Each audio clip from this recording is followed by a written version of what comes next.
A ideia hoje é exercitar os conceitos que a gente apresentou. Bom dia, Milani.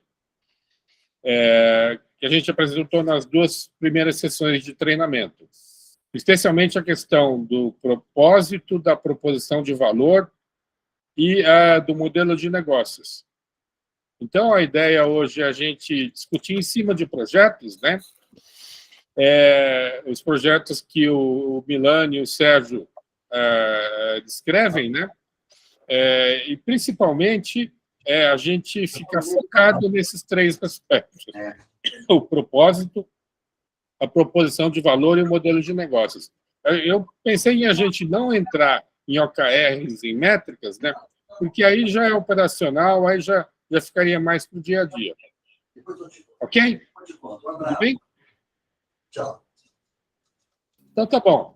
Milani, então, eu pensei em vocês fazerem um histórico do projeto, né? De como que foi a motivação, como é que foi o propósito deles, e de como é que ele está funcionando. Hoje o Carlos e a Laura estão aqui também, né? E eu já estava conversando um pouco antes com o Carlos, e a gente fez algumas anotações. Então, talvez o Carlos já possa listar esses itens que a gente discutiu e a Laura dar o seu texto principal aí, né? Que é justamente a motivação, o mote aí para o ITT, né? Por favor, Carlos. O que na verdade, eu fiz durante a semana é um início de um exercício.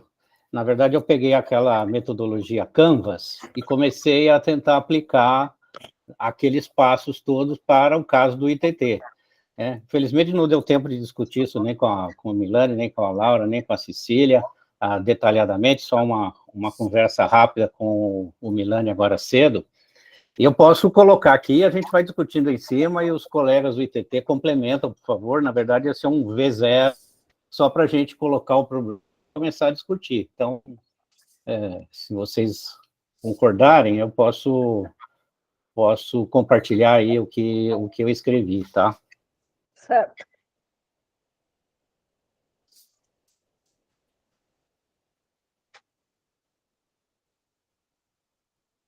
A Laura quer falar alguma coisa? Não. Estou escutando o Carlos. Vocês estão vendo a tela compartilhada? Sim. Tá dando para enxergar? Foi um pouco maior. Bom, então esse aqui é aquele desenho básico, né, que o Baca apresentou da metodologia Canvas, com todos os passos aqui da montagem, né, do método, e partindo agora para os itens, os passos, né? O primeiro que é o segmento de clientes, né? Depois a proposta de valor, né? Os canais de comunicação entre o projeto e os clientes, né?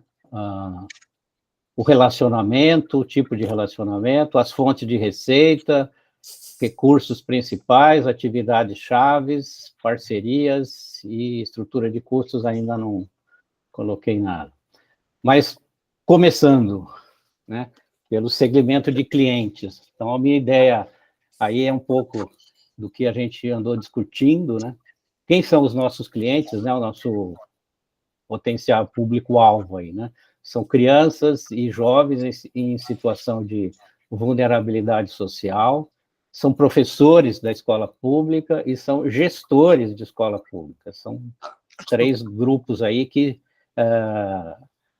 temos alvo aí, foco, né, para poder atender as demandas desses 3 segmentos aí. E como proposta de valor, né, apoiar a transformação social pela educação, apoiar a capacitação de jovens, de crianças e jovens com foco na tecnologia da informação e apoiar também as famílias das crianças e jovens atendidos. Então, acho que desses 2 passos aí dá para a gente comentar um pouco e os colegas do ITT complementarem.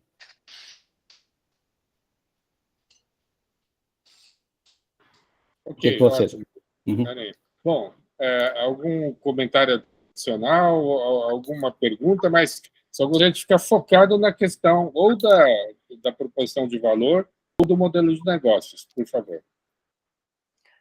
Só um item no segmento de clientes, a minha pergunta é se talvez os pais dos alunos, né, seria também um cliente que seria atendido. Não sei, é uma pergunta aí, que falou do gestor, do professor, da criança. Então, acho que só está faltando a família. Sim. Porque acho que a Laura tem essa visão, e o Tadal também tinha.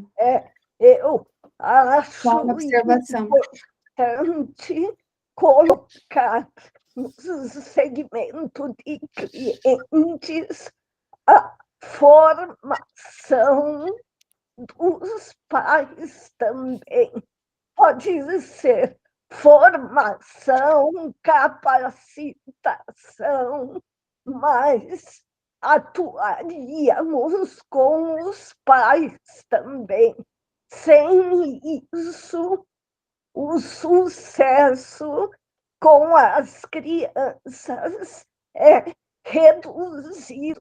Os pais têm que estar envolvidos.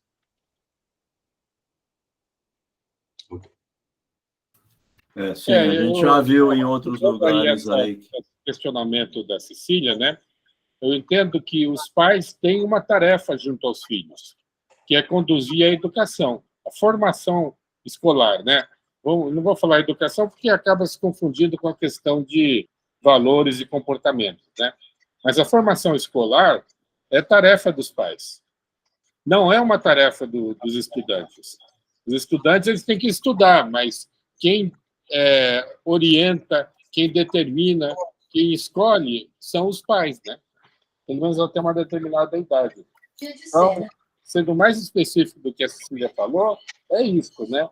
Que é gerenciar, administrar a formação escolar dos alunos é tarefa dos pais. Cortar o microfone. Mas uma questão importante que tem surgido, Renato e colega, nas discussões do ITT, é que é fundamental estar próximo das famílias e ajudá-los também, apoiá-los também em diversas situações práticas do dia a dia que essa família tem, para que as crianças e os jovens possam ter algum rendimento.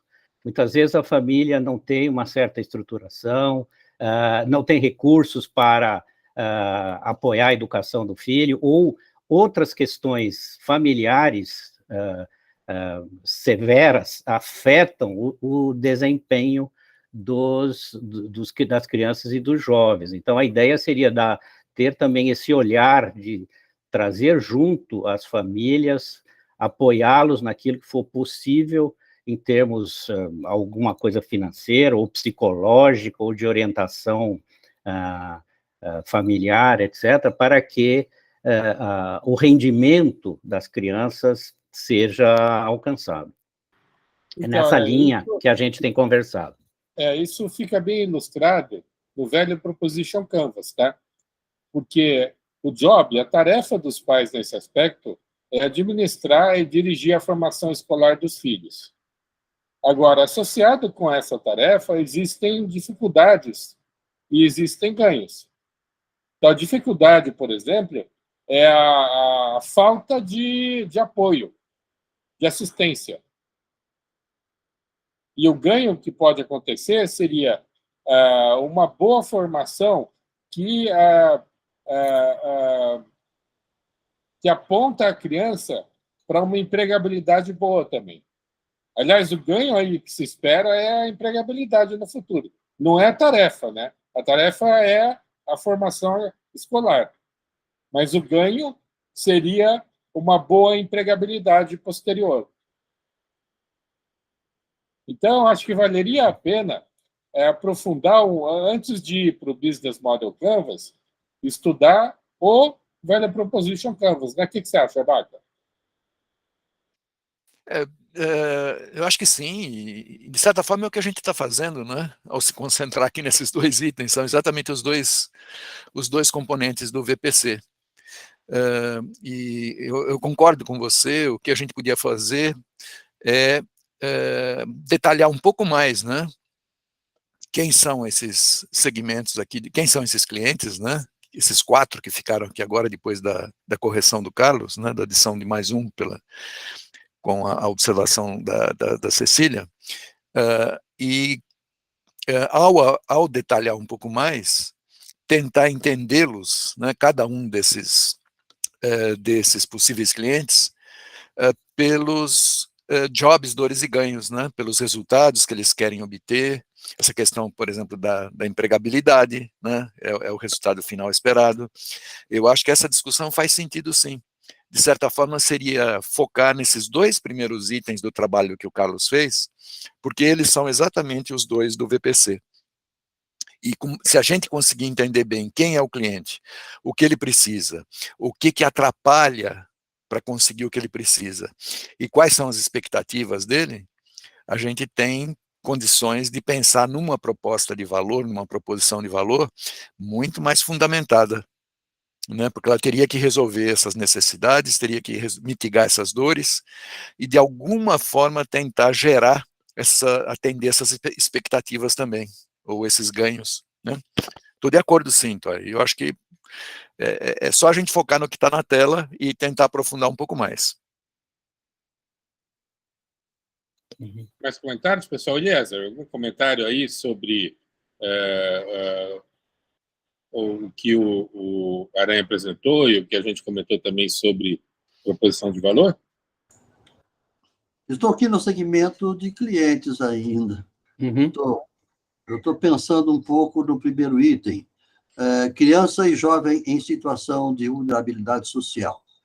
E sem querer, eu estou fazendo uma reunião paralela com a Cristina aqui, o microfone desligado, para não atrapalhar. Porque o objetivo são crianças que estão em escolas públicas. Isso sim. Então, se é criança de escola pública, é criança de escola pública. E a vulnerabilidade social é um lateral complementar, mas não é o foco. Ou talvez pudesse dizer, alunos de escolas públicas... Eu concordo com ele. Que estão Eu não gosto de vulnerabilidade social. Acho que não é por aí. Se está numa escola pública, é porque possivelmente ele tem esse aspecto. Exatamente. Eu concordo plenamente. Porque talvez ele não tenha acesso a oportunidades, né, que aluno de escola privada teria, né? Isso. O Tadal gostava de dizer que seriam pessoas com menos oportunidades. Menos oportunidade. Eu acho que isso é uma definição, eu acho melhor. Na hora que você entra, vulnerabilidade social, a gente pensa favela, não sei o quê. E que a gente estaria englobando isso, mas não realmente não é o foco. O diferencial, eu concordo plenamente com o Eliezer. Bom, eu, digamos, discordo um pouco, porque o foco, para mim, no meu modo de entender, é justamente trabalhar com segmentos que não têm oportunidades, podemos dizer, menos oportunidades, ou, em realidade, são pessoas vulneráveis.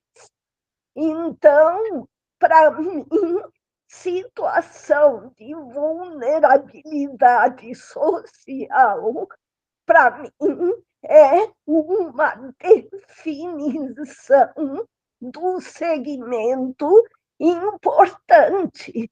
Não é exclusiva, mas é importante. Eu concordo com a Laura. O início das nossas conversas sempre foi no sentido de colaborar na transformação social, na diminuição das desigualdades. E a educação como um elemento fundamental para a diminuição de desigualdade. Então, de que forma a gente coloca isso nesses nossos propósitos aqui, no nosso segmento de clientes? Essa é uma questão mais formal, mas acho que o conceito, né, o foco da atuação precisa ser nessa questão de contribuir para diminuir a desigualdade, né? E quem está mais afeto a essa questão são os mais vulneráveis, né? Então, de alguma forma, a gente precisaria colocar essa questão, ficar evidente, né? Essa questão aí nos nossos textos, vamos dizer assim. Andrei levantou a mão aí, pode falar, Andrei. Eu queria fazer uma contribuição. Primeiro, pedir desculpa que eu entrei atrasado e talvez eu tenha que sair antes, porque eu estou aqui esperando uma reunião no Amicom, mas eu aproveitei para participar. Eu só peço uma observação. Como eu estou projetando a tela, eu não enxergo ninguém, tá? Então, quem quiser falar, eu acho que o Renato aí comanda isso, por favor, tá? Legal.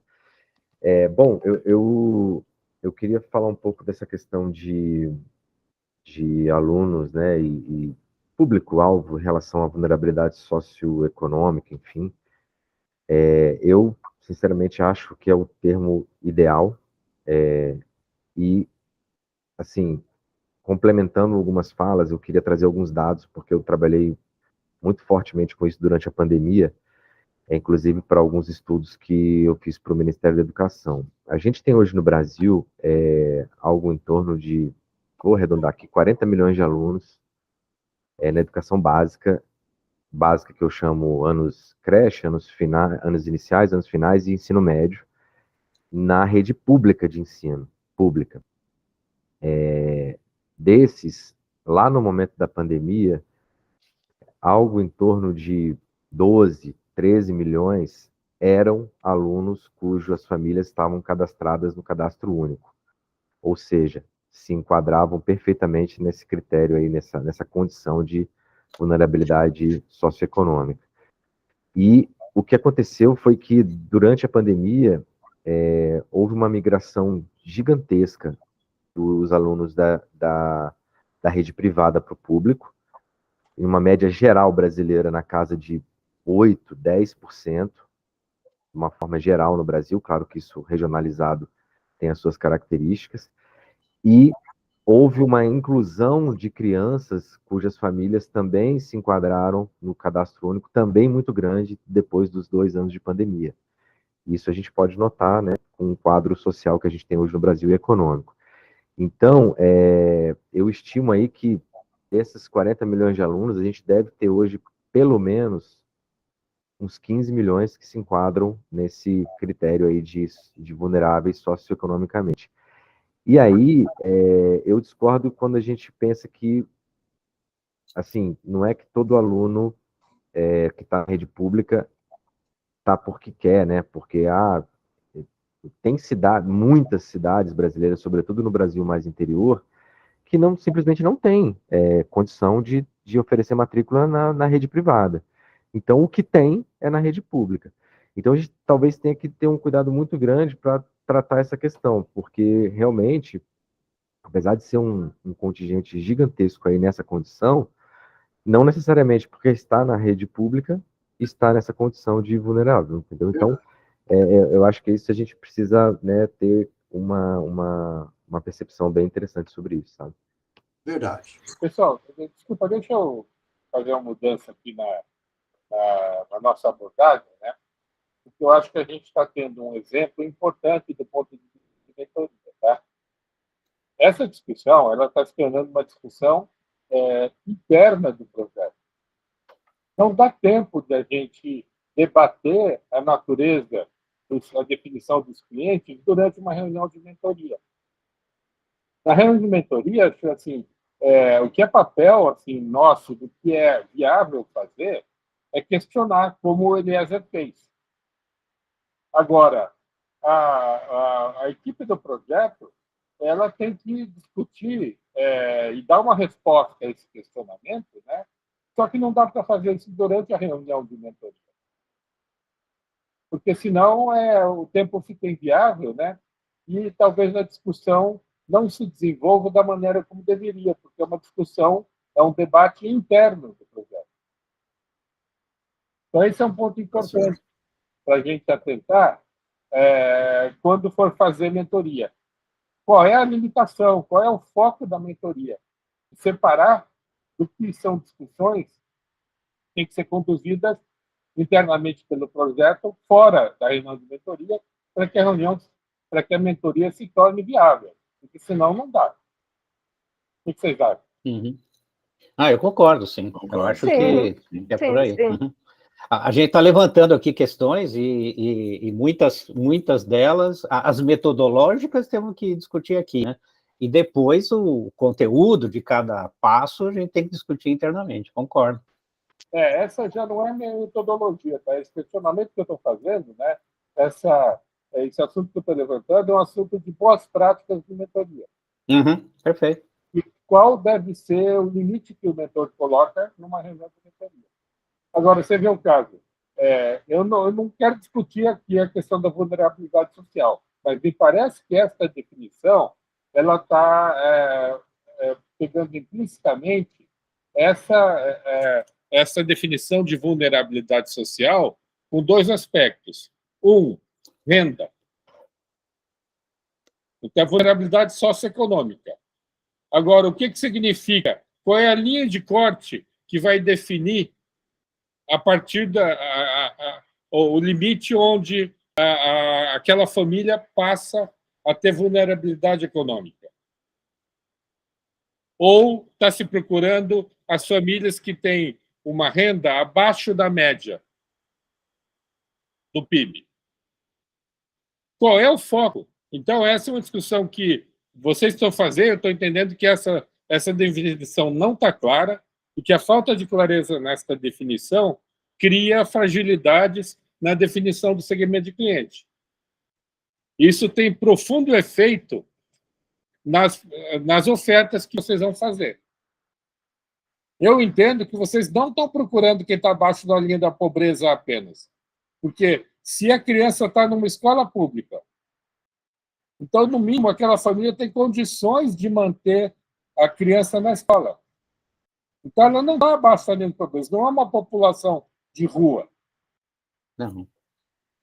Então, eu preciso definir melhor aí o segmento, do ponto de vista econômico e também do ponto de vista social. Porque, do ponto de vista social, tem crianças que estão na escola, mas que têm uma situação familiar prejudicada.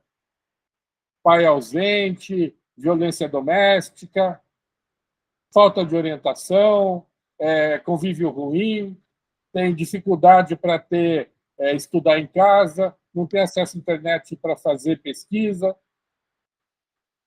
Por outro lado, tem crianças que estão expostas, mas naquela região, por exemplo, tem uma ONG que supre isso. Então, precisa entender melhor aí esses dois eixos. Essa é a minha sugestão. É uma coisa que a gente... Até um exemplo do que eu acho que é importante na mentoria.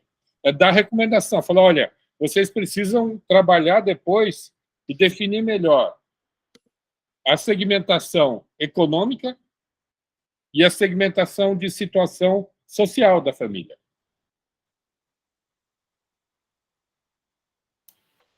Tá certo, é isso mesmo. Agora, né? A experiência lá da ONG mostra tudo isso. Quer dizer, tem crianças, por exemplo, quando fizemos simulações aí de algumas metodologias aí, a gente chamou algumas crianças e umas têm esse pensamento, ou seja, estão um pouquinho mais adiantadas, têm vulnerabilidade social, ou seja, famílias totalmente desestruturadas, embora o cara trabalha, tudo, e tem questão de violência também. Então, realmente, esse é um trabalho para casa, para a gente pensar, exercitar. E outro ponto que eu queria chamar a atenção é a questão que eu, pelo menos, chamo de potencial desperdiçado.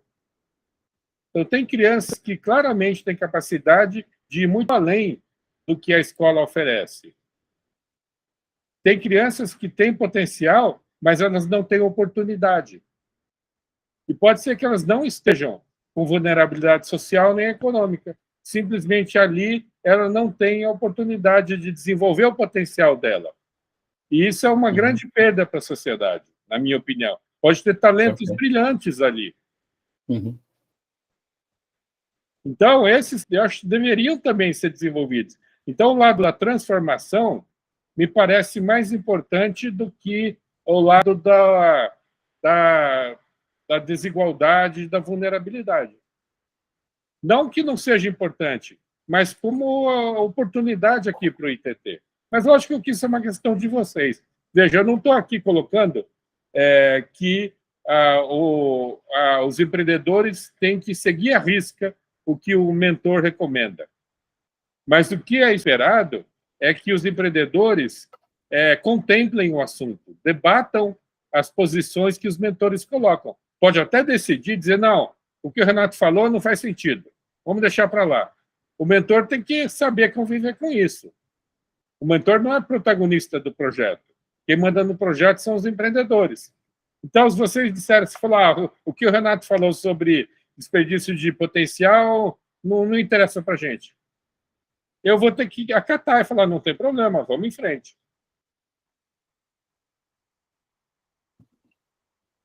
Então, perfeito. Ok? Agora, eu acho que do ponto de vista de segmento de clientes, eu tenho uma dúvida aqui com relação aos voluntários. Porque eu percebo que tem pelo menos, talvez, 3 categorias de voluntários aqui atuando no ITT. Os voluntários que são equipe, existem os voluntários que se comprometem com os projetos, que têm uma dedicação, um comprometimento maior, e você tem um grupo flutuante. Pelo menos é assim que a gente tem no grupo de mentoria solidária. Não é, Sérgio? O que você acha? Se você separar em 3 grupos assim, reflete o que a gente vive no GMS? Reflete e pode colocar uma outra categoria, aposentados e não aposentados. Então, a situação pessoal, né? Mas veja, por que eu estou achando importante? Porque, assim, esse público dos voluntários, ou eles são clientes ou eles são parceiros. Mas eles Isso, são chave no projeto. Essa aqui é a minha dúvida. Acho que voluntários são parceiros, né? É outro tópico aí, né? Então, Aranha, como é que diferencia, tá? Parceiros e clientes, tá? O parceiro, ele ajuda a construir a proposição de valor. E o cliente, ele usufrui da proposição de valor. Perfeito. E os financiadores? Quem são? Os financiadores aí, eles, em princípio, eu acho que eles não são clientes. Não Mas como eles pagam a conta, então vocês têm que gerar valor para eles.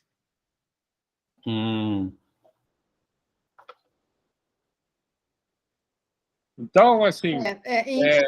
só interrompendo só um pouquinho, em engenharia de software, a gente diz que o cliente, ele é um stakeholder, um interessado, que paga. E quem vai receber, a gente chama de user, que são usuários. A gente pode ter usuários finais ou não, mas quando a gente fala do cliente, é o cara que tem o dinheiro. E aí é igual o Renato falou, você tem que dar justificativa a esse cara aí também, né? Então, tem essa terminologia na minha área. Então, Cecília, nessa visão, né, de end user e sponsor, né? Veja, você tem que gerar valor para os dois. Gerar valor para o end user significa ajudar nas tarefas que ele problema que ele está. Gerar valor para o sponsor significa dar retorno do investimento. Investimento que ele fez, exatamente. Sim. Então, os dois são clientes, no meu entendimento. Sim. Sim. Porque os dois obtêm valor do software que você entrega. Sim. Aí só é uma questão mesmo de, quer dizer, de terminologia da metodologia, o que ela define, né? Então, mas nessa abordagem, a abordagem é centrada no valor. Tanto que a proposição do valor está no centro do Business Model Canvas. E a gente costuma dizer que o restante do Business Model gira em torno da proposição de valor. O lado esquerdo do Canvas, o foco é construir a proposição de valor, gerar o valor. E o lado direito é escoar esse valor e fazer ele chegar na mão do cliente e fazer com que o cliente realmente obtenha esse valor. Então, aqui, o foco é valor. Entendimento do valor, geração do valor, entrega do valor e obtenção de resultado desse valor. Legal.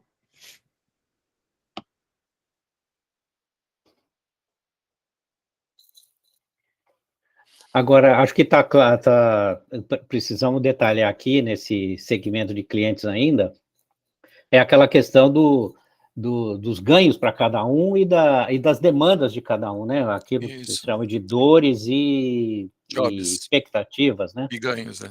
Ganhos, tá. Então, acho que cada um desses, né, tópicos aí precisaríamos abrir e verificar cada um deles, né? Isso. O que me parece interessante dessa conversa que a gente acabou de ter é que ela antecede tudo isso. É a hora que a gente define qual é o foco, né, daquele empreendimento. É um negócio que está ligado mais ao propósito dele do que realmente à proposição de valor. Né? Porque para pensar em proposição de valor, eu vou pegar cada um desses clientes que estão aqui, esses segmentos, né, e pensar no que ele precisa, onde é que ele tem dor, onde é que estão as expectativas dele. E aí eu vou fazer uma proposição de valor que resolve exatamente essas questões. Mas a nossa discussão aí foi sobre se aquele era realmente cliente ou não. Sabe? Ela antecede a questão dos jobs, dores e ganhos. Eu estou só reforçando o fato, né, de que é uma discussão que passa pelos fundadores, realmente, pelos founders, né, do empreendimento, falando, não, peraí, o nosso segmento é esse daqui. A questão da vulnerabilidade social, econômica é mais importante do que estar na escola, ou não. A questão da oportunidade perdida ou não. Quer dizer, cada um desses tópicos que foi levantado tem a ver com esse contexto, né, onde o empreendimento vai atuar. E é a escolha inicial, primeira. Sem essa escolha aí, realmente fica complicado, né? E esbarra nessas questões que apareceram aí. Eu estou só reforçando o fato, né, de que o papel do mentor aí seria exatamente apontar para isso. Ó. De que contexto a gente está falando? Né? E o empreendedor é que tem que voltar e falar, ou ele responde na hora e percebe que foi só uma questão de falha na descrição, ou ele fala, nossa, isso aí a gente não discutiu. Ou a gente discutiu, mas a gente não chegou numa conclusão. Né? E aí precisa resolver esse ponto. Né? De alguma forma, a gente tem que chegar numa definição clara de quem é o cliente-alvo. Quais são os clientes-alvo? No caso aqui, tem mais de um. Então, eu só queria fazer essa observação da importância dessa discussão e de que ela antecede, na verdade, a questão da definição, né, de jobs, dores e ganhos, porque eu só posso falar em jobs, dores e ganhos depois que eu identifiquei quem é o cliente. Então, Baca, assim, esse comentário, Baca, ele você está falando do cenário ideal, né? Em que o empreendedor teria seguido a ordem de fazer primeiro uma definição clara do propósito e depois a proposição de valor, para depois ir para o business model. Só que o que a gente encontra geralmente não é assim. E aí, como mentor, a gente tem que saber como se encaixar nesta situação, né? Eu acho que é levantando a questão e colocando Não, na tem que mesa levantar, Bart. para os empreendedores responderem. Não, tem que levantar, isso é importante, tá? Principalmente aqui, quando a gente está falando de treinamento de mentor, né? Mas, sendo mais rasteiro aqui, a gente também, como mentor, tem que olhar o que foi feito e tentar tirar resultado daí. O que aconteceu aqui? Foram definidos aqui os segmentos de clientes, e a gente estava questionando a proposição de valor. Como é que a gente pode aproveitar essa situação para tirar o melhor resultado da metodologia? Minha sugestão aqui seria a gente olhar para esses públicos que estão listados aqui como segmentos de clientes e pensar, poxa, o que tem que oferecer para esse público? Então, listou ali crianças, tá? O que tem que oferecer para crianças que faz sentido para o ITT oferecer? Você não acha que a primeira pergunta podia ser o que elas precisam? Pode também. Sim. Mas, assim, a gente... aí talvez uma nuance, mas eu diria o seguinte, o que as crianças precisam, então? As crianças precisam de oportunidades, precisam de conteúdo, Isso. e precisam de motivação também. Em alguns casos, elas são de ser motivadas ou até provocadas. Faz sentido o ITT fazer este papel? É uma pergunta para validar se este é um segmento de cliente. Não precisa responder, é uma provocação, mesmo que acho que tem que fazer parte da discussão de vocês. Para os professores, realmente, o que os professores precisam? E aí estava dentro da discussão que eu estava tendo com o Eliezer antes aqui.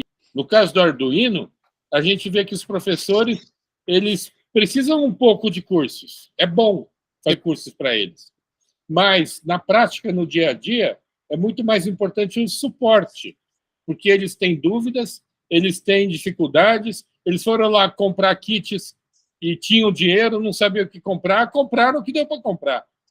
Agora tem que ir lá ajudar a tirar resultado disso, ou seja, não é curso que vai fazer isso, é suporte, no meu entendimento.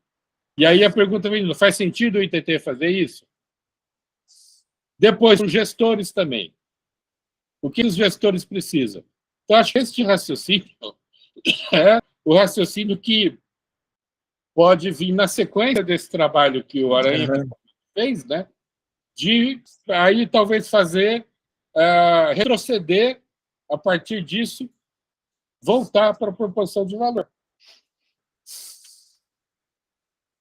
E aí eu vejo que é importante a gente ter esse jogo de cintura na metodologia.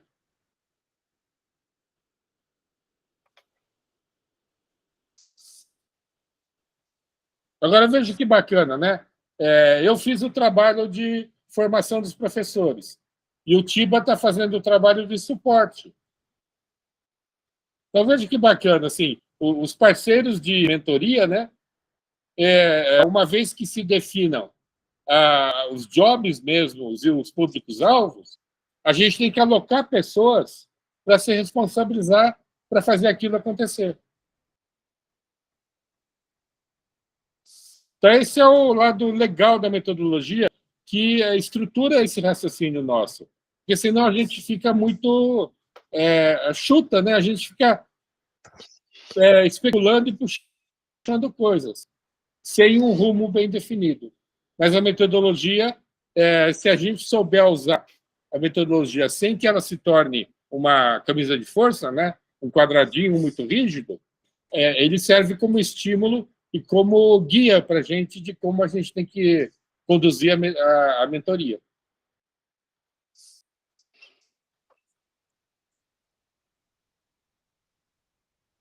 Ok? Então, acho que entendi. Esse é o objetivo de hoje, né? Praticar a metodologia nessa sessão real de mentoria. Vocês querem colocar mais algum ponto? Porque aí eu queria mudar para o Sérgio também, que a gente tem outro caso aí para discutir. Bom, eu não teria, eu acho que temos aí já uma orientação para uma próxima rodada, né, individual aí dentro do ITT e trazer uns avanços aí para a semana que vem. Isso, esse é um ponto interessante também, né? Essa cadência semanal, ela permite isso. Na reunião de mentoria, você questiona, dá estímulo. Se os empreendedores aceitarem, né, eles vão com lição de casa para voltar na semana seguinte e a gente dá continuidade. Essa é a dinâmica da mentoria que a gente tem feito, tanto no GMS quanto na aceleradora. Perfeito. Tá ok, perfeito. Pode falar, Sérgio. Renato e colegas, eu quero fazer um pedido e, ao mesmo tempo, uma sugestão.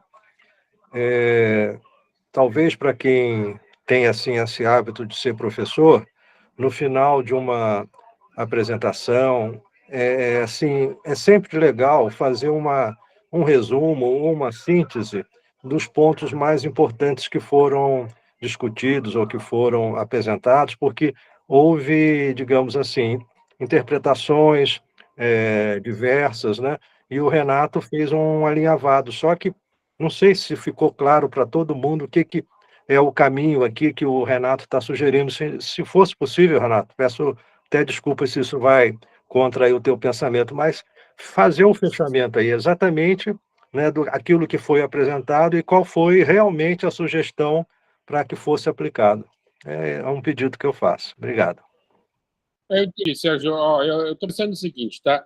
Para o projeto do ITT, eu acho que já tem uma lição de casa, já tem uma orientação clara, né?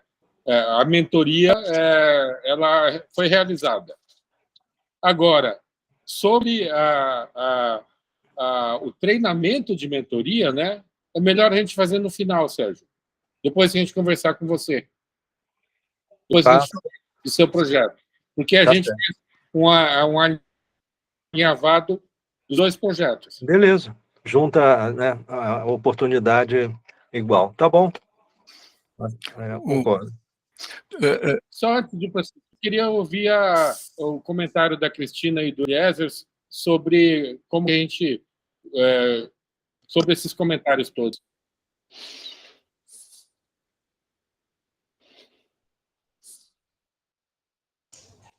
Bom, chegou minha vez.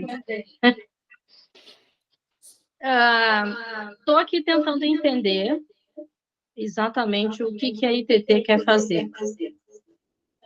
Aonde a gente pretende chegar, com quem a gente quer fazer, qual é o resultado que a ITT imagina. E foi por isso que eu coloquei, quando a gente começou a conversar sobre o público, né, as pessoas com quem a gente quer trabalhar, eu que fiz o questionamento da questão da vulnerabilidade social. Eu acho que a gente precisa ter claro, pelo menos para mim, né, com quem a gente quer trabalhar, qual é o resultado que a gente acha que a gente vai chegar, e qual é o problema da pessoa que a gente vai propor uma solução para ela, né, que a gente acha que a gente tem uma solução, que a gente tem uma tecnologia, a gente tem um conhecimento, e a gente vai chegar no meio da vida dessa pessoa e vai levar essa solução para ela. Ela está pronta para receber, ela tem esse anseio, isso vai motivá-la a estar junto para desenvolver esse projeto.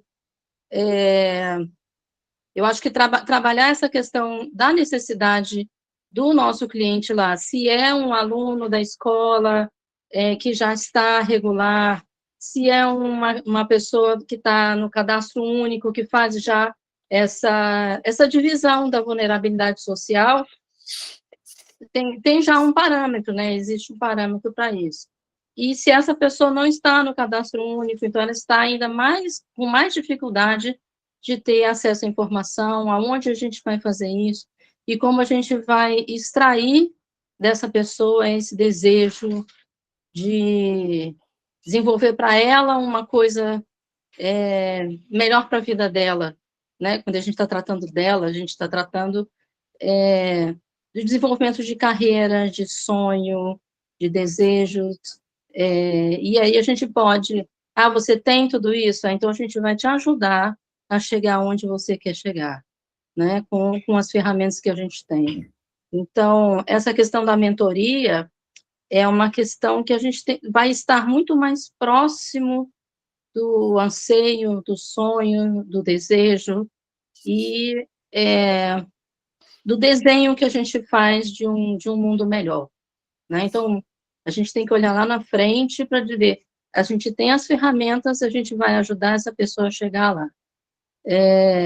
Eu sei que eu fiquei só lá no primeiro item com vocês, mas isso motivou aqui a minha mente. É isso. Legal, obrigado, Cristina. Elias, quer perguntar mais uma Ô, coisa? Renato, eu tive ontem, na aula, um exemplo muito claro da pirâmide de Maslow, que você às vezes fala, que está dentro do seu currículo falado de Maslow. Na hora que terminou o tempo, as crianças entenderam que terminou o tempo, a grande maioria saiu e foi comer, que era a hora do almoço. E tinha 3 ou 4 alunas que ficaram em volta da professora fazendo pergunta, como é que eu faço isso? Eu quero fazer um drone, eu quero contar não sei o quê, eu quero fazer um aviãozinho, etc, etc. E ali eu estava vendo gente atendendo o primeiro pilar da pirâmide, que é fome, né, sobrevivência, e aqueles que estavam buscando realização pessoal, quer dizer, fazer alguma coisa que funcione. E não dá para generalizar, dizer, todos estão no primeiro pilar ou todos estão no último pilar. Eles estão espalhados nos vários pilares da cadeia. Isso é uma beleza, é a riqueza da vida. Isso dá graça e dá um encanto para a atividade de professor, saber incentivar aqueles que estão com fome. Coma e volte aqui, então, porque depois eu tenho uma coisa para lhe mostrar. Porque primeiro ele tem que passar pelo primeiro pilar, e se ele não passou pelo primeiro pilar, ele não vai prestar atenção na aula mesmo. Mas já deu para ver que alguns garotos, não sei por que motivo, tinham motivação mais forte do que a fome. E sendo mais forte do que a fome, eles estavam lá querendo saber até a professora. Isso é a riqueza da vida, isso é uma coisa muito bonita. E você falou de recursos desperdiçados por falta de oportunidade. Ali eu estava vendo 3 ou 4 garotos, né? 3 ou 4 garotos e garotas que estavam muito motivados, esperando uma oportunidade para serem desenvolvidos. Olha, vocês têm um material riquíssimo na mão, né?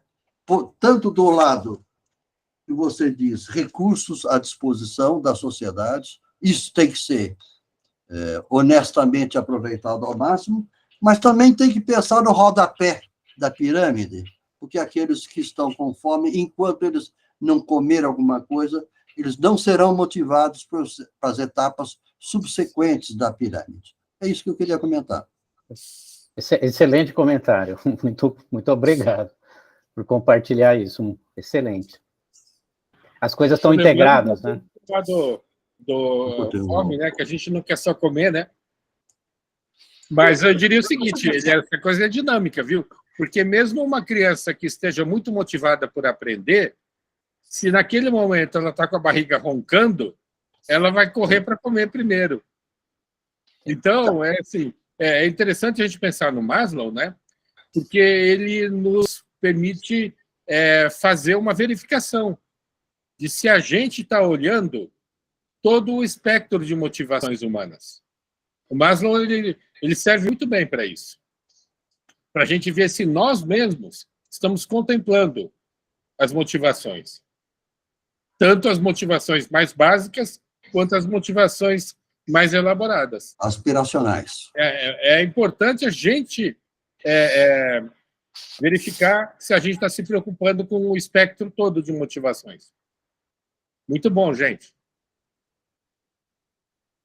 Vamos lá, então, para o Sérgio?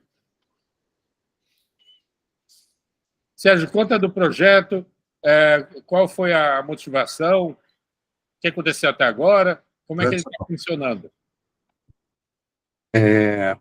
A motivação foi baseada na minha percepção do dano ambiental que o óleo usado de cozinha tem, né, quando descartado de forma inadequada.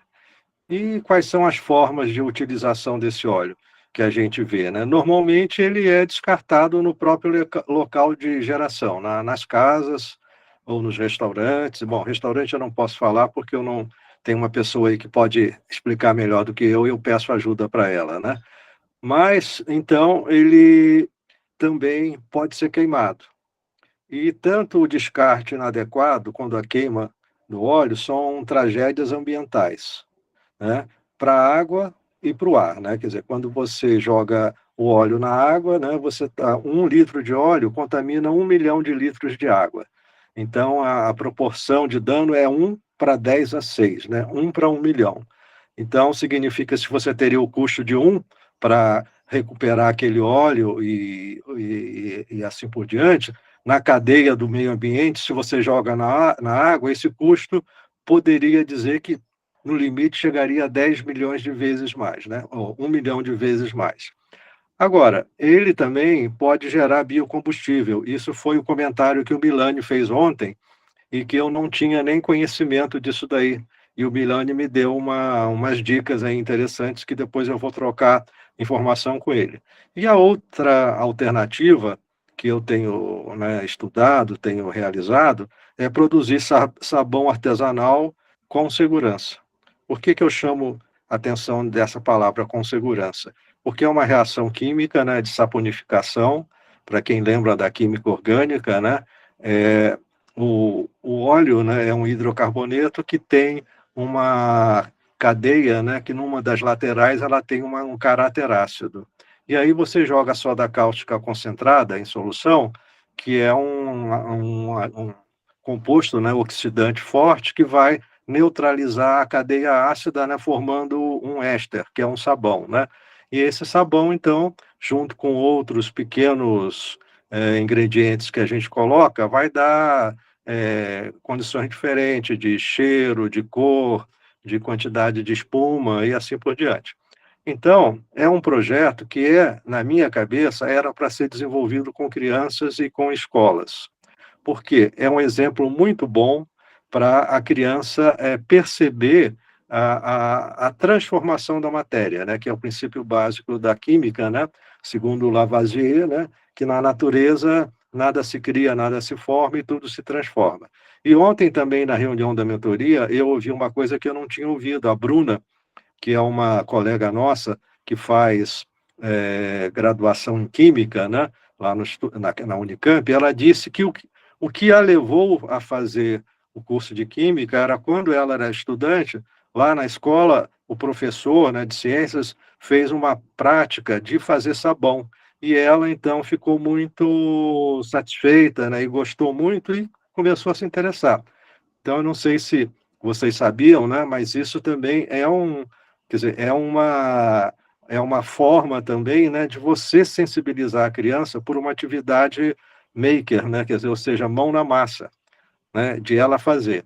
Agora, eu baseei esse meu projeto, né, tendo, né, o conhecimento dos ODS da ONU, né, que são os Objetivos de Desenvolvimento Sustentável, são 17 objetivos e cada um desses objetivos tem em torno de 10 metas, que vão dar 17 vezes 10, daria 170, mas só são 169, são 169 metas, né? E nesse projeto, né, de produção de sabão artesanal, eu consigo, assim, olhar na primeira passada 6 objetivos atingidos, objetivos primários. 3 objetivos primários e 3 objetivos secundários que podem ser trabalhados ou numa escola, com crianças de diferentes idades, ou com uma cooperativa de pessoas, né, que estejam precisando aumentar a sua renda, né, ou que precisam, ou sei lá, aqueles que gostam, né, de fazer experiência, né, criar sabões diferentes e assim por diante, né? Mas eu só queria chamar a atenção para os 3 ODS primários. O primeiro é o número 6, que ele fala da qualidade da água potável e de saneamento, né, de bom nível, né, para toda a população e em todos os locais. E o segundo ODS que eu acho importante, tem muito a ver com o que foi falado antes, erradicação da pobreza, porque é o ODS número 1, né? Então, quando houve essa reunião da ONU, né, foram elencados 17 ODS, e o primeiro foi exatamente a erradicação da pobreza, de todas as formas de pobreza e em todos os lugares do mundo, né? Então, e o outro ODS, que ele é, digamos assim, contraditoriamente, é o último ODS, é o número 17, que, para mim, eu demorei muito para entender o papel desse último ODS, que se chama Parcerias e Meios de Implementação. Por quê? Porque as ideias, né, o mundo das ideias é muito abstrato, e talvez, né, eu que tenha mais assim uma formação mais assim de dar aula, né, de professor, mais acadêmica, assim, né, fica muito no mundo das ideias e esquece de botar a coisa para rodar, né, o protótipo, né, o MVP para rodar. Então, esse número 17 é exatamente o que hoje a mentoria solidária faz. Ela faz parcerias e meios de implementação em todos os níveis, né, em todas as possibilidades. Esse trabalho voluntário que tantas pessoas aqui já falaram que fazem e é muito válido, né, está dentro do objetivo 17 da ONU, né, do ODS 17, e as pessoas às vezes não se dão conta que estão contribuindo, né, para a agenda internacional da ONU, né? Então eu queria destacar isso, né, porque isso também eu não tinha clareza sobre isso, né? Agora, os objetivos secundários, que são, digamos assim, que vêm, né, junto com esses 3 primeiros, são o número 14, que é vida na água, preservação da vida na água. Sim. Desculpe interromper. Acho que a gente já conseguiu entender a questão do propósito, né? Mas ia pedir para você falar um pouco sobre o que já foi realizado, Sérgio. Tá bom. Porque senão a gente vai ficar muito focado no propósito. Então, o que foi realizado é a produção de sabão. Eu recolho o sabão com pessoas amigas, eu e a minha esposa, Olívia, né? Vamos lá para Piracaia e produzimos, porque a gente aqui em Campinas mora num apartamento muito pequeno, né? E não tem área para fazer isso. Então, a gente leva lá para esse local, que é uma ecovila, e recolhemos o óleo e fazemos o processo lá, né, físico e químico. E então, depois... Você já tem uma estrutura de produção. Ah, mas é artesanal. Eu sei, é um negócio improvisado ali. Mas há quanto tempo você vem fazendo isso? Já vem fazendo há uns 4, 5 anos. 4, 5 anos. E você trabalha numa cadência semanal também? Você produz a cada semana? Não, é por batelada, né? Que esse processo ele tem uma característica de seguir uma fórmula, né? A quantidade de óleo, quantidade de soda, e o que determina aí a batelada é a quantidade de soda que eu compro, né? Então, quando eu compro um litro de soda cáustica concentrada, eu consigo processar 6 litros de óleo.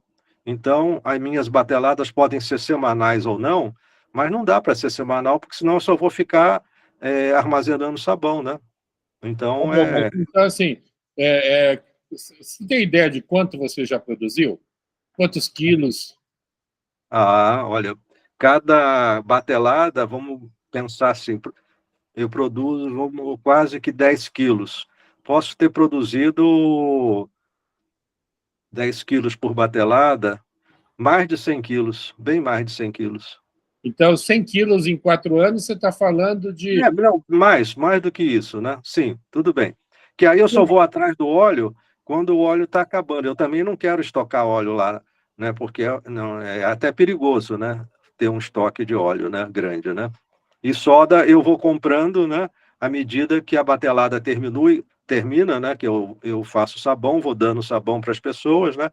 Aí eu vejo que vai precisar fazer mais, né? Aí eu já vou me organizando, né? Para ter sempre sabão, nunca ficar sem sabão. Tá e bom. Às vezes, então, quando eu vou... então você produz da ordem de, sei lá, 50 quilos por ano, no máximo. Seria isso. O que eu não produzo mais porque eu não Como é que você quer continuar com o projeto, quer ampliar, quer trazer mais pessoas? O que você quer fazer? É exatamente ampliar com pessoas que tenham esse interesse, né, em entender uma reação química, né, pode ser alunos, né, jovens, né, e que percebam a necessidade de preservação aí né, das águas, né, da natureza, né, porque esse óleo é muito, digamos assim, óleo de soja, né, quer dizer, já sai da soja, né, e aí depois de processado, eu vou até pedir para alguém aqui, acho que é a Cristina, né, que possa falar aí da experiência dela, mas é muito negativo. Aqui no meu condomínio em Campinas, são pouquíssimas as pessoas que separam óleo. Ou também são pouquíssimas as pessoas que fazem frituras. Isso não quer dizer que todas as pessoas façam frituras. Só vai gerar óleo quando tem fritura, né? Fritura que sobra óleo. Pode falar, Elias, por favor. Não, sou eu. Eu vou dividir, então, com vocês a minha experiência. No restaurante, já existe uma política pública de recolhimento do óleo e a Anvisa exige que a gente entregue o óleo para um determinado coletor e, inclusive, tem planilha de recolhimento de óleo. Então, Desculpa, Cristina, em que cidade você está? óleo em quantidade, já existe essa política de recolhimento. Que cidade que você está, Cristina? Campinas. Eu estou em Campinas, Milane. E a gente tem... eu tenho outras experiências com sabão, particularmente. Eu tinha uma ajudante no restaurante que já tinha a habilidade de produzir o sabão. Então, ela veio lá do Nordeste e lá eles produzem o sabão em casa. Então, ela, inclusive, estava me procurando, Cristina, onde eu compro soda? Porque eu sempre fiz sabão lá no Maranhão e aqui não estou achando soda para comprar para fazer o meu próprio sabão. Então, o pouco de óleo que a gente usava no restaurante, eu passava para ela e ela produzia o sabão e me trazia sabão de volta. O melhor sabão que eu já consumi no restaurante foi o sabão dela. Então, eu acho que a gente tem situações diferentes, né? O restaurante que tem uma grande produção de fritura, ele tem um encaminhamento desse óleo para um outro lugar que faz esse trabalho, Sérgio. Produz o sabão e sai revendendo o sabão por aí. Então, nas cidades aqui, pelo menos nessa área em São Paulo, onde a gente está mais entendendo qual é a questão de jogar óleo na água, isso já existe. Existe já uma política pública da Sanasa, que é o recolhimento do óleo nas suas estações da Sanasa. Então, já existe um cantinho lá que você pode levar o seu vidrinho de óleo e colocar, e a pessoa vem recolher o óleo. Então, existe já uma campanha pública para recolhimento de óleo de consumo doméstico. Os condomínios fazem esse serviço de recolhimento do óleo. Não sei, eu acho que o maior trabalho na verdade, o convencimento das pessoas da importância de não jogar o óleo no ralo da pia. Eu acho que é mais essa questão que eu acho que a gente está viajando nessa questão do meio ambiente, Sérgio. E depois que as pessoas entenderem isso e conseguirem, na verdade, se elas conseguirem separar o vidro do plástico do papel, elas vão separar o óleo, e aí a gente vai para uma outra categoria de sociedade. Mas eu acho que é isso que a gente tem que fazer, né? Eu tenho uma outra amiga que produz cosméticos orgânicos com sabão, o óleo que a gente dava para ela. Então, tem umas coisas bacanas acontecendo por aí também. É isso, gente. Eliezer, você ia falar alguma coisa? Obrigado, Cristina.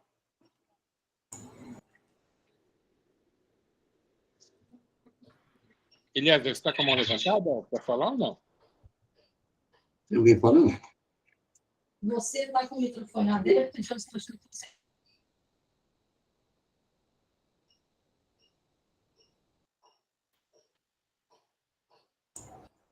Ô, Sérgio, como é que você pensa a escalabilidade desse projeto? Você pensa em transformar como escalável? Olha, para ser sincero, Eliezer, o meu objetivo não é quantidade, né? Quantidade de sabão produzido, né? O meu objetivo é quantidade de pessoas sensibilizadas, como a Cristina falou. Lógico que isso aí está flutuando nas nuvens, né? Mas, com certeza, eu tenho que ter essa, digamos assim, esse projeto, ou essa meta, né, ela tem que chegar a um nível de sustentabilidade, né? Porque né, no plano das ideias as coisas vão muito bonitas, funcionam muito bem, né? Mas no dia a dia da prática, né? Então eu não quero te responder, né? Porque eu não consigo ainda ter essa dimensão ainda aí de quantidade, escalabilidade. Eu estou achando que a minha saída é parceria, ou com cooperativas, ou com entidades que queiram desenvolver um trabalho, e eu poderia ser talvez um consultor, um professor, para dar aquele conhecimento teórico da química e prático de fazer o sabão, né, como se fosse cursos, né? Então eu já conversei com algumas pessoas que estão aqui sobre cursos, né? Mas isso, né, também, né, é difícil, né? Aí você pergunta, qual é a escalabilidade de um curso de fazer sabão? Eu também não sei, né? Mas talvez isso tenha uma penetração maior de fornecer esse conhecimento técnico, né, e químico, né, e depois outras pessoas vão fornecer conhecimento de marketing, conhecimento de vendas, conhecimento de captar o cliente, né? Então acho que o meu papel ele é muito focado na questão da educação e da proteção do meio ambiente. Então eu não quero passar para esse outro nível que você com razão me pergunta, né, sobre escalabilidade, né? Eu não tenho intenção né, de vender sabão, quer dizer, até as pessoas me pedem, você não quer vender? Eu falei, mas eu não sei nem o preço que eu vou te vender, né? Mas vê um preço aí que você acha justo, eu também, olha, vê o que você pode dar, o que você acha que vale, né? Então, é uma conversa muito difícil para mim isso, né? Então, eu me sinto mal, né, tendo que atender a esses critérios de mercado. Não é crítica aqui a ninguém, não é isso, né? Mas isso é o meu sentimento, né? E o meu sentimento não é essa produção em larga escala, né? Quer dizer, até eu posso fazer parte desse conjunto, né? Mas eu não quero estar à frente de nenhum movimento nesse sentido. O meu movimento é esse, educação para gerar pessoas que sejam conscientes, né, para a proteção do meio ambiente e também, né, ajudar essas pessoas que têm mais necessidade, né, financeira, como a Cris falou lá da pessoa que veio do Maranhão, que possa, então, aprender a fazer, né, e com segurança e com método, né, e vender esse sabão, ou dar, ou trocar, né, que muitas pessoas fazem isso mesmo, pegam o óleo e pagam com o sabão, né, que foi produzido. Então, só para uma coisa que eu queria pontuar, que essa tecnologia é uma das mais antigas em termos químicos. E antigamente, a soda não existia, né? Quer dizer, existia, mas não disponível. O sabão era feito com óleo de gordura de porco, né? E com cinza, né? Com as cinzas que eram da madeira usada nos fogões a lenhas e etc., porque a cinza é alcalina, né? Então existe um processo de purificação da cinza na produção de sabão, que isso é um conhecimento muito antigo e que hoje, né, se você vai falar com uma pessoa que está estudando química há pouco tempo, talvez ela nunca tenha tido a oportunidade de ter esse conhecimento. E que, né, os nossos bisavós e avós já conheciam, já faziam, né, porque matava porco, sobrava muito banha, né? Então, aquela banha que não era para conservação da carne, aquela banha mais mais líquida, né, usava para fazer sabão, e um sabão de altíssima qualidade, e como a Cristina falou, que pode até ser usado para cosmético, com, né, lógico, com cuidado com pH, controle de pH e assim por diante. Então, Eliezer, eu vou ficar devendo essa resposta aí para você. Peço desculpas. Pessoal, deixa eu fazer um comentário aqui sobre esses últimos momentos, né? E já de antemão eu peço desculpas de falar sobre o que a Cristina e o Eliezer falou, e de forma alguma é uma crítica, tá? Mas é um comentário com relação a boas práticas de mentoria dentro do que nós temos de limitação de tempo, né? De como a gente consegue atuar como mentores dos projetos, né? Então, a Cristina comentou uma visão pessoal dela, né, sobre a experiência de ter tido restaurante, né, e uma visão dela sobre a reciclagem, né. Essa é uma tendência que a gente tem que administrar, porque, como eu já disse outras vezes, o mais importante na mentoria é que a gente faça comentários e a gente dê sugestões aos empreendedores que ele consiga tomar uma ação para a semana seguinte, para que a mentoria realmente acarrete benefícios concretos, melhoria no projeto do empreendedor. Então, essa é uma administração que a gente tem que fazer agora. Em muitos casos, a gente faz comentários pessoais que servem para provocar, para instigar de alguma forma, para ampliar a visão do empreendedor também. Então, a gente precisa avaliar, né, o que a gente está falando para ver se aquilo vai gerar um resultado mesmo significativo para o empreendedor. Outro ponto é o que o Eliezer comentou sobre escalabilidade, né, e que colocou o Sérgio até pedindo desculpas de não responder, né? Então, o que acontece, gente? Aí é uma coisa muito interessante também, porque quando eu fiz a pergunta para o Sérgio da quantidade, né, era justamente para tentar entender qual é a visão de, vamos dizer assim, ambição que ele tem no projeto. E ficou muito claro que a motivação do Sérgio aqui está muito mais ligada à questão ambiental do que à questão comercial de vender sabão. Ele está muito mais ligado à questão de consciência ambiental do que fornecer sabão para as pessoas. E aí a gente tem que, como boa prática, se manter fiel a esse propósito que o empreendedor escolheu. Então, se a gente fosse aplicar a metodologia segundo a cartilha mesmo, segundo o beabá mesmo, a gente ia fazer a pergunta que o Eliezer fez de identificar mercado e verificar potencial de mercado. E aí, quando ele fez isso para o Sérgio, ficou claro que não é isso que está motivando o Sérgio. Então, a gente tem que ajustar aí e calibrar a nossa atuação de maneira a não também estressar o empreendedor. Não levar ele para um questionamento que, no final das contas, é um caminho que ele não quer trilhar.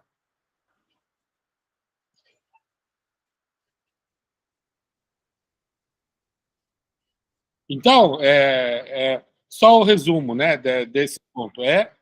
Realmente, a gente tem que olhar a metodologia, mas a gente também tem que estar sensível, né, e perceber aquilo que o empreendedor quer fazer. Pode falar, Eliezer. O Renato, a escalabilidade vale para a produção física, mas vale também para a produção intelectual. Ou seja, o know-how do processo produtivo, em si, ele pode ser escalável. Então, se eu escalo colocando em cada cidade, em cada região, pessoas que aprendam a fazer e façam lá. Isso é uma forma de escalar em rede. E não em volume de produção. Educação é escalabilidade em rede. Essa história do Arduino é escalabilidade em rede. Então, Eliezer, é isso mesmo, né? Ele é professor, gosta de ensinar, então, ótimo, é por aí que nós vamos. ensinar um processo. Então, Eliezer, mas veja, e essa é uma questão importante também para a mentoria, tá? O Sérgio fala sobre a química, sobre os ODS e sobre a produção. Mas, na verdade, me parece que o grande objetivo dele é a conscientização da reciclagem. E aí, a pergunta sobre escalabilidade, Eliezer, poderia se tornar, tá bom, se o Sérgio quer fazer uma diferença em termos de consciência ambiental, será que não seria possível ele criar multiplicadores dessa consciência, ao invés de procurar escalar a produção? Será que não está muito mais alinhado com ele tentar influenciar outras pessoas que possam fazer o papel de produzir, e coletar e produzir eles mesmos? E, com isso, ampliar a consciência ambiental? Faz sentido isso, Sérgio? Perfeitamente. Totalmente. Porque aí eu vejo que é o seguinte, né? Os processos que você conta, o seu processo, o processo da Bruna e o processo que a Cristina contou, eles demonstram que tem alguma pessoa que se encarrega da produção, da coleta e da produção. E que isso pode ser feito numa abordagem maker, como a Bruna já contou. Abordagem o quê? Maker. Maker. Sim. Então, aí eu pergunto, será que não seria o caso de fazer um projeto de cultura maker que une química, reciclagem, consciência ambiental e cultura maker? Ou seja, é como um Arduino, só que ao invés de robótica, é química. E aí incentivar os professores para que eles façam o que você fez, ou o que o professor da Bruna fez com ela.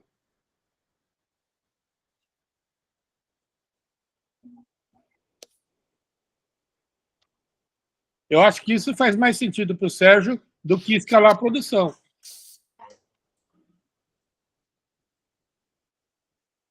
Isso está claro para mim, Renato. A escalabilidade não é na produção, é no processo, é na rede. Né? Usando, por exemplo, redes sociais para atrair os tais indicadores conscientes. Rede social é isso. Se junta fácil. 150 pessoas espalhadas pelo Brasil afora que sejam interessadas em sabão. Quer dizer, interessadas em meio ambiente. Em proteção do meio ambiente. Pode falar, Cristina. A gente tem grandes experiências em canais de YouTube. O YouTube tem sido um canal para divulgação de coisas interessantes, que bem feitinha. Assim, a colocação do material dentro do YouTube é bem feitinha, bem arrumada, estruturada, como a tecnologia dos algoritmos exige que a gente faça, são coisas muito legais e de resultados muito interessantes. Vídeo aula, vídeo tutorial, que eu acho que o Sérgio tem habilidade para isso, não tem, Sérgio? Você gosta de câmera, Sérgio? Gosta de aparecer na televisão?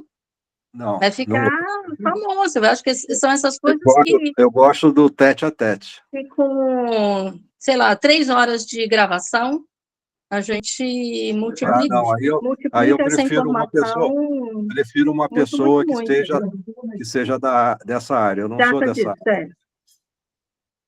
Não, eu não. Mas valorizo aquela pessoa que tem essa condição. Então, Sérgio, mas essa possibilidade de você ampliar o alcance e atingir mais pessoas que seriam multiplicadoras ou influenciadoras, né, que fossem atingir outras pessoas, né, tipicamente professores, né, que poderiam influenciar alunos, né, na questão da consciência ambiental e da reciclagem. É um caminho que faz sentido para você ou também isso já seria demais? Não, deixa eu me explicar melhor a minha resposta para a Cristina. Por que eu tenho essa posição mais cuidadosa? Porque uma reação química, essa reação de saponificação, quer dizer, desculpe, né, vou dar um detalhezinho, é exotérmica, libera uma quantidade de calor muito grande. Então, dependendo da maneira que a pessoa vai fazer, se no caso eu, né, que sou a pessoa que está orientando, né, se eu estou presente, eu percebo riscos que a pessoa que é leiga não vê riscos, né? E aí é muito difícil, depois de acontecer um acidente com uma criança ou com um professor, porque quando joga, tem a maneira certa de jogar a soda na água, a maneira certa de jogar essa mistura no óleo e vice-versa, né? Se você inverte, cria, digamos assim, uma vaporização muito brusca, isso pode não só furar a roupa da pessoa, estragar a roupa, né? Queimar e o olho também ser afetado, né? Então, isso é uma coisa que, primeiro, tem que ser projeto maker, como o Renato falou aí. Tem que ser com mão na massa, pessoas... não precisa ser laboratório, pode ser numa bancada simples, que tenha água, que tenha boa iluminação, né? Mas tentar fazer a primeira parte do processo do projeto online é muito difícil e eu acho que não seria seguro, né? Porque se eu estou trabalhando com crianças de uma certa idade, eu tenho que garantir que elas tenham os EPIs, que tenham óculos de segurança, luva, avental. Agora, se eu já trabalho com uma outra faixa de pessoas, né, que aí já tem uma outra visão, a questão de segurança ela é menos impactada, né? Mas não que não tenha que ser, né? Porque tudo é na questão de você vai repetir, né? Como você falou, a Eliezer falou, vamos fazer aqui, depois vamos para outra cidade. Então, você tem que garantir que a segurança, né, que as normas de segurança tenham sido replicadas de acordo. Porque senão lá na ponta você já não sabe o que está acontecendo, né? Eu proponho um método que eu, fazendo junto, eu né, quase que 100% garanto que não vai ter problema, né? Mas pode ter problema e na hora a gente tem que saber como resolver esses problemas, né? E se deixa solto, Renato, não sei se esse foi o teu objetivo, né? A pergunta, eu acho que precisa ter um cuidado, né? Porque isso aí, as mídias sociais, elas têm um poder muito grande de ampliação, né? E de penetração. Mas só que nós estamos tratando, né? Aí a gente está entrando de novo na discussão do projeto, e aí a gente deixou de fazer mentoria. Beleza. Então vamos pensar que eu não quero fazer isso assim de uma forma tão intensa, né? Tá bom, é uma coisa que exige cuidados, tá? A mentoria, um projeto desse precisa de cuidados. Basta levantar a mão. Muitos cuidados. Tá, obrigado. Tá, eu estou preocupado com a hora aqui e vou fazer um comentário econômico no tempo, sem desenvolver muita argumentação. O primeiro ponto, eu achei interessante o que Cristina falou, não da forma como ela falou, porque ela colocou como uma experiência pessoal, mas ela podia ter generalizado. E seria uma observação muito interessante para o Sérgio. Para Sérgio, olha, existe gente fazendo isso aí de uma outra forma, né? E aí ela podia dar o exemplo de, olha, tem estabelecimentos comerciais que geram muito óleo, né, que têm soluções próprias para isso aí, muito parecidas com a sua. Isso seria uma provocação interessante para o Sérgio, para ele falar, não, espera um pouquinho, mas acho que esse aí não é o meu cliente, esse aí já está resolvido. Eu vou procurar clientes em outro lugar, e deve ter um monte de outros lugares além do que a Cristina falou. Mas então, o comentário dela tem esse valor. Só não precisava ter tanto detalhe, Cristina, de você falar, né, no seu caso pessoal. Não, você podia generalizar. Certo? Teria mais valor ainda você generalizando, certo? O segundo ponto, eu acho que a pergunta do Eliezer, né, ela provocou essa discussão e levanta um ponto que eu acho que passou despercebido nisso tudo, tá? Que é a questão do tamanho e de como quantificar esse tamanho, do impacto que o Sérgio quer causar com a solução dele. Então, não é questão de ser escalável ou não. A questão é, que resultado o Sérgio quer conseguir? Quantas pessoas conscientizadas ele quer ter? quantos litros de óleo a menos jogado no rio ele quer ter. Porque é o resultado final dele. Senão vai ficar só nas ideias mesmo, como ele falou. Né? Então, talvez antes de falar de escalabilidade, a gente podia falar de impacto, porque esse tipicamente é um projeto de impacto. Mas se o Sérgio não for capaz de quantificar isso, vai ser difícil ele medir resultado. Né? Então, até para comparar soluções diferentes, se vai ser em rede, se vai ser concentrado, se vai ser alguma coisa, não sei. Né? Mas que impacto eu quero ter com isso? Se eu não for capaz de quantificar, eu não sou capaz de fazer de forma eficiente, efetiva, e eventualmente até convencer outras pessoas, né, de que vale a pena participar nisso. Tem que ser alguma coisa que vale a pena. Então, eu acho que esses são 2 pontos que a mentoria poderia explorar. Nesse caso, o exemplo da Cristina colocaram de forma mais genérica, para o Sérgio ser obrigado a falar que o cliente dele é outro, ou não é aquele, ou o Sérgio podia até falar, olha, será que ela está fazendo do jeito certo? Né? Mas é uma provocação boa. E no caso da escalabilidade, Sérgio podia traduzir isso aí para impacto. Falando, não, olha, eu não estou preocupado com a escalabilidade, eu estou preocupado com o impacto que eu vou ter. Mas aí o Sérgio tem que ser capaz de quantificar. Aí entra a questão dos OKRs, né? Eu já pensei, né? Agora mas você talvez, falando... talvez até uma coisa antes do... você tem razão, está embutido nas metas, nos key results, né? Do OKR, essa resposta que está faltando dar vai estar embutida lá nos key results. É verdade, Sérgio. Mas você tem que buscar ela. Se você não for capaz de falar o tamanho do impacto que você quer provocar, você vai cair na mesma armadilha que você está falando que não quer ter, quer ficar só nas ideias. Tá certo. Muito bem colocado, agradeço. Eu acho que tem outro aspecto disso, que é o seguinte, né? No caso das startups, tem um conceito, né, que é denominado projeto lifestyle. Empresas lifestyle. Empresas que têm como objetivo apenas sustentar o estilo de vida do empreendedor. E isso é diferente, né? Ele é oposto aos projetos de escaláveis, em que o objetivo é realmente crescer muito. Só que isso não mapeia exatamente igual quando a gente fala para projetos de impacto. Eu entendo que talvez a diferenciação seja: você quer fazer um projeto do âmbito individual, em que você faz individualmente, ou você quer ver um projeto que vai se multiplicar e vai se tornar talvez até um movimento que vai mobilizar outras pessoas. Essa definição que tem que ficar clara, tem que tomar uma definição, tem que tomar uma decisão sobre isso, né, para que o mentor possa atuar. Porque, senão, o mentor pode ficar sugerindo ações para que o projeto escale, né, enquanto o empreendedor não está comprometido, não tem interesse nisso.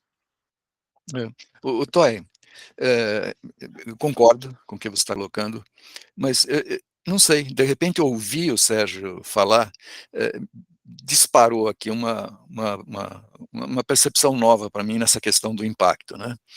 Porque focar a questão do impacto vai levar o Sérgio o impacto como resultado, né? Que resultado ele quer obter, antes de pensar em como ele vai executar o projeto. Vai levar o Sérgio a comparar com outras formas de poluição que acontecem. A de plásticos, por exemplo.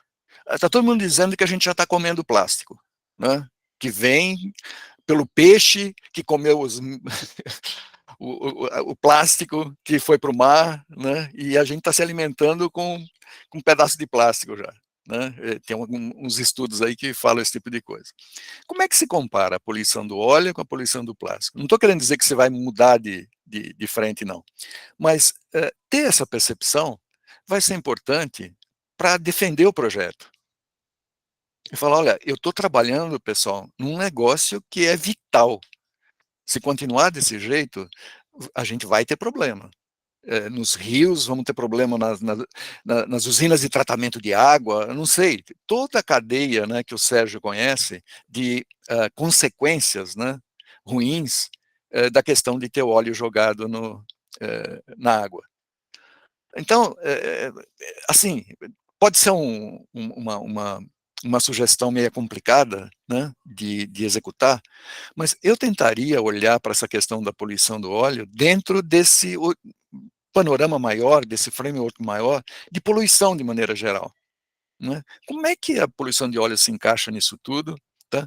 Pode ser até que você fale, olha, a de plástico é maior, mas a de óleo está na mão das pessoas aqui. A gente consegue controlar mais fácil. Então, tudo bem, a gente não resolve do plástico, porque do plástico é lixo, é não sei o quê, tudo tá fora de controle. Mas eu vou resolver aqui, dá para resolver, aqui está na mão. Pode ser até que a sua solução, a sua resposta seja essa. Não estou resolvendo a maior, estou resolvendo a que dá para resolver, mas que ninguém resolveu até agora. Né? Então, essa questão, se eu tivesse, né, que mentorar isso, eu ia insistir nela. Né? E falar, Sérgio, você tem que ter essa consciência, porque é o jeito que você vai ter para defender perante parceiros, perante voluntários que vão trabalhar com você, perante sponsors, né? Seja quem for. Tá? Mas é só para insistir um pouquinho mais na questão da medida do impacto. E agora falando de um impacto que é relativo. Como é que se compara com outras formas de poluição que a gente está já sofrendo? Bom, era isso. Eu já acho que eu falei demais. Pode falar, Milene. É que no começo, lá no primeiro dia que a gente conversou, o Bacarelli comentou sobre o empreendedor. Então, ele é um especialista daquele assunto, né? Então, ele vai procurar montar essa startup dele, alguma coisa assim, esse negócio, essa visão em cima da especialidade. Por isso que eu acho que é complicado se comparar com outras poluições, né? Porque, o que você acha?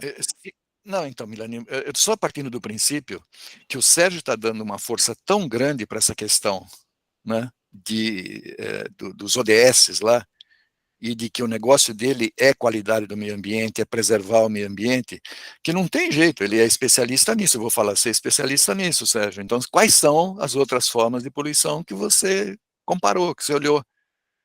Se ele não foi capaz de falar, eu vou falar, Sérgio, então sugiro que você estude as outras também. Será que tem alguma outra mais importante do que a do óleo, que também dá para trabalhar? Então, esse seria meu argumento, Milani, porque o Sérgio está levando por esse lado. Ele já falou que o negócio dele não é produzir sabão, é melhorar a qualidade do meio ambiente. Todos esses estudos vão envolver custos, né? Não, tem muita coisa feita já, Milani. Tem muita coisa feita que você, inclusive com estatísticas, com evolução, com tendências, não precisa não você investir, assim, pagar pelo estudo. É mais questão mesmo de pesquisar em fontes secundárias, né, investigar, eventualmente fazer alguma entrevista com especialistas da área, né? Pode ser que você encontre um especialista num determinado setor, ou outro no outro, mas aí você resolve com contatos. Então, essa capacidade do empreendedor ir buscar a informação que ele precisa para definir de maneira mais fundamentada, né, o que ele está fazendo, ela é obrigatória, é mandatória. E exatamente pela razão que você falou, Milani, a gente presume que ele é um especialista no assunto. Ele tem que responder perguntas sobre aquele assunto, né?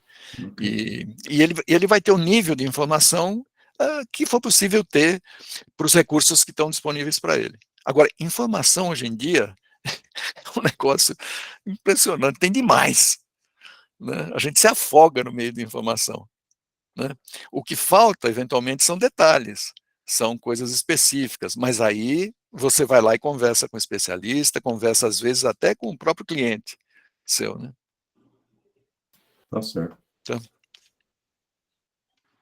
bom, mas a gente está estourando bem o tempo aqui, e claramente a gente teria um pouco mais de assuntos para discutir dos projetos. Então, eu queria propor para a gente continuar na sexta-feira que vem, continuar a falar dos projetos. Se fossem empreendedores da vida real, né, a gente provavelmente veria o Sérgio pulando fora da mentoria, eu acho. Mas como ele está aqui de assunto, né, de cobaia aqui do laboratório que a gente está fazendo, ele não tem essa opção aqui. Não, mais que isso, ele está entre amigos, né? Com Então certeza. ele não vai abandonar a gente assim, não. Fácil. Mas então eu queria propor isso para vocês. E só para fazer o resumo, né? Eu acho que a gente teve oportunidades concretas, né? Do que realmente aparece nas mentorias. De que vai muito além do óbvio e vai muito além da metodologia. Depende bastante de um julgamento, de um olhar, de uma percepção sobre o empreendedor. E acho que esse exercício ele tem que ser praticado, né, em grupo, entre pares, e que a discussão sobre essas questões ela é provavelmente o assunto mais crítico da mentoria. Lógico que a metodologia é importante, as boas práticas são importantes, mas o que realmente enriquece e fortalece a capacidade de mentorar, né, é a capacidade de observar e de debater e de aprender com o processo e com os pares, com os mentores, pares que participam das discussões. Então, acho que eu achei bastante representativo, né? E eu acho que essa dinâmica, eu acho que ela vai funcionar bem, né, nessa formação de mentores. E aí, queria ouvir comentários aí para a gente fechar. Pode falar, Eliezer. Renato, você provocou minha cabeça para pensar o seguinte: antes de pensar em ser mentor, coisa assim, o mentor tem que pensar em quem é o empreendedor, que tipo de empreendedor existe. Ou é uma pessoa jurídica, é um empreendedor, ou é uma família, é um outro empreendedor, ou é um lobo solitário, o Sérgio, por exemplo, ou é alguém que tem uma metodologia prontinha, mas nunca conseguiu escalar e fazê-la funcionar, e assim por diante. Então, Renato, eu gostaria de pedir referências de tipificação de empreendedores, aquele que quer fazer um negócio para cuidar o resto da vida sem escalar coisa nenhuma, também né? Ou aquele que quer criar um unicórnio, também serve. E aquela história, o empreendedor do eu sozinho sempre me dá um frio na barriga, se não tiver uma equipe, um grupo, etc. E eu tenho dificuldade em fazer mentoria do empreendedor do eu sozinho, porque eu não consigo ver sucessão, não consigo ver perenidade no negócio, coisas desse tipo. Então, falando sobre a personalidade e a tipificação dos empreendedores. Falei.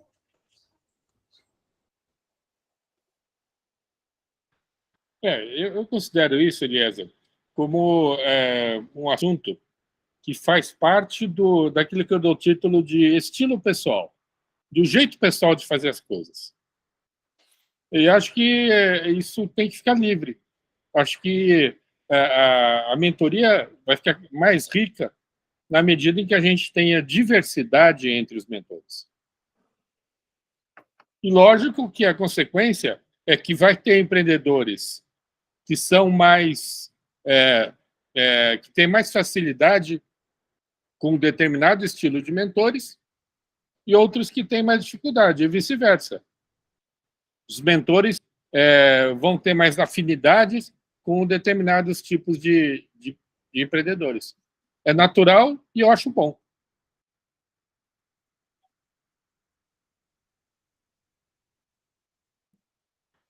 Mais comentários, gente? Milani? Eu acho que justamente isso. A equipe desde quando a gente estava começando a falar ali no início, né, dessa sessão aqui, falei, putz, nós precisamos reunir Laura, Carlos, Cecília, os outros, para definir essas coisas, ou seja, a equipe, né? E eu acho que também tem uma coisa que a gente precisa fazer, é deixando algumas coisas de lado, né? Dando mais ênfase para o principal aí do empreendimento. Infelizmente, pode até doer, né? Mas tem algumas coisas que a gente precisa deixar de lado. Então, eu vejo isso, equipe e a priorização, sei lá, a gente tem um limite. Na semana passada, o Bacarelli comentou, aí, acho que em 6 semanas, alguma coisa assim, um prazo, né? Precisa ter um prazo, senão não acaba, né?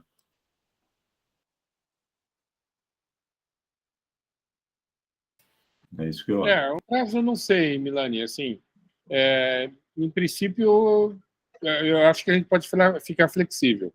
Mas o que a gente vai ver muito é empreendedor caindo fora. Acontece. Ok. Obrigado, Milani. Aranha, quer comentar? Bom, acho que avançamos aí na compreensão aqui, nós estamos aprendendo a mentoria, né, a exercitar o conceito das coisas, né? Então, foi produtivo. Produtivo de ver como o conceito é aplicado e também a dinâmica. Estou começando a entender a dinâmica que vocês trabalham, de não ser uma coisa rígida, mas realmente dar espaço, né, para aquilo que o Renato aí chama da compreensão, né, do contexto, né, que aparece na mentoria, né, a riqueza que isso pode trazer, tá? Então, queria pontuar isso. Legal, obrigado. Cecília, algum comentário? Eu só vou comentar rapidamente. Deixa só minha câmera. Então, em relação ao Sérgio, né? Então, eu entendi a pergunta do Eliezer e concordo que a escalabilidade pode ser em mente, né? Porque eu acho que você está buscando seria como que eu escalo alguém igual a mim. Então, tem o Sérgio e eu quero criar 50 Sérgios. Então, eu acho que você pode responder, né? Indo nessa direção. Como é que você poderia fazer isso? Porque pode ter videoaulas que seriam um tipo de apoio, mas o que você quer é multiplicar você como um protótipo que vai ter um conjunto de pessoas que esses protótipos seus vai estar ensinando. Aí, sei lá, você quer em nível de Campinas, em nível do estado de São Paulo, em nível do Brasil, né? Então, seria essa questão aí de redes. Então, eu entendo aí, né, a dica dos colegas indo nessa direção, né? E eu acho que você também entendeu assim. Agora, em relação à parte prática, né? Eu entendo que cada case, né? Que nem o case do ITT, o case de fazer sabão, ou o case não é de fazer sabão, você quer treinar alguém que ensine outros a fazer sabão, né? Então, é uma coisa prática, abre a experiência e você tem os dados reais para você trabalhar. Mas eu preciso ter um método. Eu preciso ter um método atrás de mim, tá bom? O Carlos apresentou lá o Canvas. Olha, eu preciso preencher isso, né? Então, aquilo é um framework. Se eu vou primeiro fazer esse, o lado de lá, ou se esse daqui não está bem feito, que perguntas você faria para essa caixinha? Mas eu, na minha cabeça, eu tenho um mapa mental, e claro que eu posso começar de um lado ou de outro, vai depender de quanto que o empreendedor já sabe ou não que ele vai fazer. Então, isso eu concordo que é impossível você colocar num livro, porque os dados reais, ele te abre uma coisa concreta, né? Então, é isso. Eu acho que é importante ter essa metodologia, sim. E o roteiro que você tenha como esse mapa mental, eu acho, me ajuda muito. Me ajuda muito eu como uma aluna sua aí de treinamento, de treinadora. É isso. Obrigado, Cecília. Cristina, algum comentário?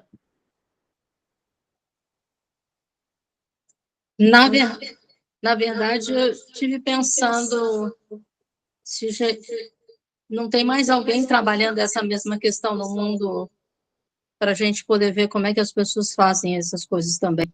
Porque essa ideia de redução de óleo na água é uma ideia global.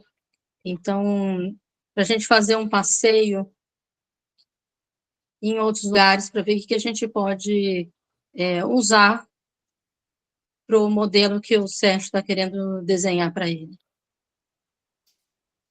Certo? Ó, eu entendi, tá, gente? Eu apreendo. Na próxima eu dou mais direitinhas, tá bom? Obrigada, gente. Obrigado, Cristina. Elias, mais algum comentário?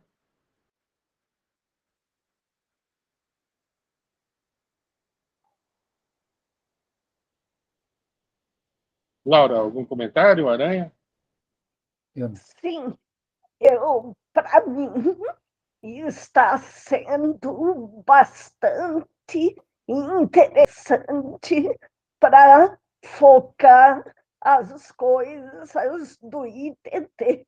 Eu estou me dando conta que falta muito trabalho interno nosso de reunião, de alinhar objetivos e conversar mais.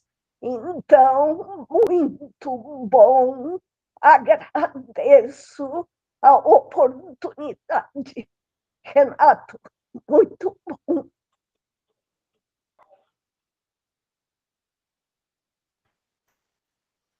Laura, esse é um dos valores da metodologia. Ela provoca a gente, como empreendedor, né, a examinar e lançar luz sobre certos aspectos que, se a gente deixar correr naturalmente, provavelmente a gente não vai se debruçar sobre aqueles assuntos. E são assuntos que são decisivos, né? São assuntos que podem ser cruciais. Então, isso que a gente está vendo aqui, né, também se aplica nos projetos com os quais a gente vai trabalhar, nos empreendedores com quem a gente vai trabalhar. E a metodologia é a base disso. Ela não é suficiente, mas ela é necessária. Sim. Muito bem. Ok. Pessoal, estamos estourando muito tempo, quase 13h. Então, mais algum comentário, Baca? Não, eu vou colocar lá no grupo só